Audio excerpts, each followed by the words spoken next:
देश मेरा जल रहा है, आग लगी है सीने में, हुक्मरां सब व्यस्त हैं खून गरीब का पीने में। तो राम मंदिर या बाबरी का पक्ष नहीं मैं लाई हूं, घायल भारत चीख रहा है, चीख सुनाने आई हूं। परम आदरणीय सभापति महोदय, मंचासीन निर्णायक मंडल समिति एवं उपस्थित मेरे प्यारे साथियों, मैं आरक्षी खुशबू चौहान केंद्रीय रिजर्व पुलिस बल आज सदन की राय से असहमत होते हुए वक्ता विपक्ष में अपने विचार प्रस्तुत करूंगी।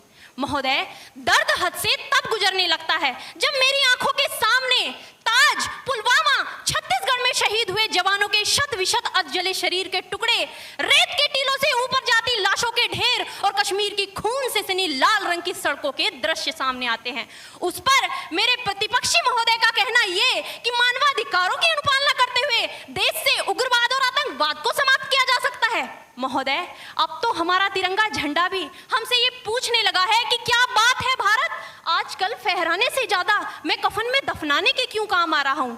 महोदय, हृदय तो उस दिन फट गया जब बूढ़ी मां अपने बेटे के चिथड़ों को देखकर बोली कि साहब, आप तो भर्ती में 1 इंच भी कम नहीं लेते, मैं आधा शरीर कैसे ले लूं। महोदय, आज इन मानवाधिकारों के कारण इन आतंकियों के बंगलों की आकाओं की नाकफनी हंसती है और शहीद हुए हमारे जवानों के आंगन की तुलसी रोती है। जब एक शहीद हुए जवान की विधवा की वेदना चीख चीख कर ये कहती है कि प्यार भी भरपूर गया, मांग का सिंदूर गया, नन्हे नौनिहालों की लंगोटियां चली गई, छोटी छोटी बेटियों की चोटियां चली गई और आपके लिए तो एक आदमी मरा है साहब, मेरे घर की तो रोटियां ही चली गई।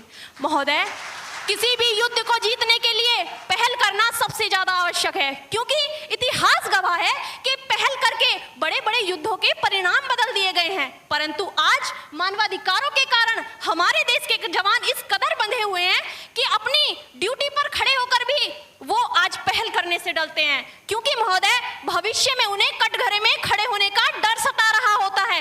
वो ये जानते हैं कि चाहे एक उग्रवादी की राइफल से निकलने वाली गोली को ये तय करना पड़े या ना पड़े कि वो किसे लगेगी, लेकिन हमारी राइफल से निकलने वाली हर गोली को ये निर्णय लेना पड़ता है कि चाहे वो किसी निर्दोष को लगे, दोषी को लगे या ना लगे, परंतु किसी निर्दोष को नहीं लगनी चाहिए। यदि ऐसा हुआ तो ना तो ये समाज हमें छोड़ेगा, ना ही तिल का ताड़ बनाने वाली ये मीडिया हमें छोड़ेगी। और महोदय, मानवाधिकार के तले किसी जवान को दबाकर युद्ध के मैदान में छोड़ देना कोई वीरता नहीं, एक आत्महत्या है। क्योंकि महोदय, फूल को श्रृंगार दो ये मुमकिन नहीं और एक वीर को झनकार दो ये मुमकिन नहीं। जो हाथ बांध दे सेना के, ऐसे मानवाधिकार का पालन संभव नहीं।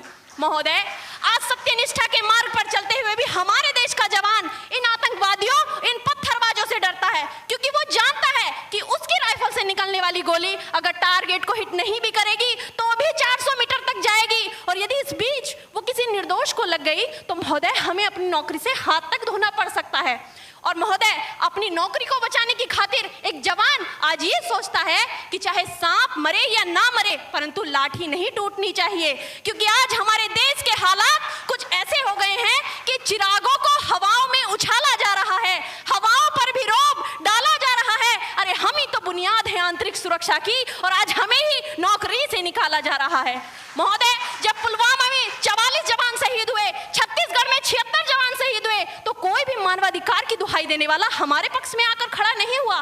परंतु जब जेएनयू विश्वविद्यालय में एक देशद्रोही के द्वारा भारत तेरे टुकड़े होंगे, अफजल हम शर्मिंदा हैं जैसे देशद्रोही नारे लगते हैं, तो सारे मानवाधिकार के ज्ञाता आकर उसके पक्ष में खड़े हो जाते हैं। तभी तो क्या कहा था उस देशद्रोही ने कि तुम एक अफजल को मारोगे, हर घर से अफजल निकलेगा। तो मैं भारत की बेटी अपनी भारतीय सेना की तरफ से आज ये ऐलान करती हूँ कि उस घर में घुसकर मारेंगे जिस घर से अफजल निकलेगा, वो कोख नहीं पलने देंगे जिस कोख से अफजल निकलेगा।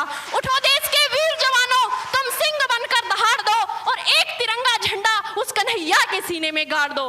महोदय, अंत में अपनी वाणी को विराम की ओर ले जाते हुए मैं सिर्फ इतना ही कहना चाहूंगी कि मुझे अफसोस है अपने देश की न्यायिक प्रक्रिया पर, जहां आज भी रात के 12 बजे अजमल कसाब जैसे आतंकी के लिए सर्वोच्च न्यायालय के दरवाजे खोल दिए जाते हैं। ऐसे देश से मानवाधिकारों की अनुपालना करते हुए आतंकवाद और उग्रवाद से कभी नहीं निपटा जा सकता। मानवाधिकार के नाम की दुहाइयां देने वालों, सीमा पर लड़ा नहीं जाता, चरखों से शोलों के आगे रामायण पढ़ी नहीं जाती, सीमा पर गोलों के आगे। धरती के घोर कुहासे को एक सूरज ही हर सकता है, क्योंकि एटम बम से रक्षा केवल एटम बम ही कर सकता है। जय हिंद, जय भारत।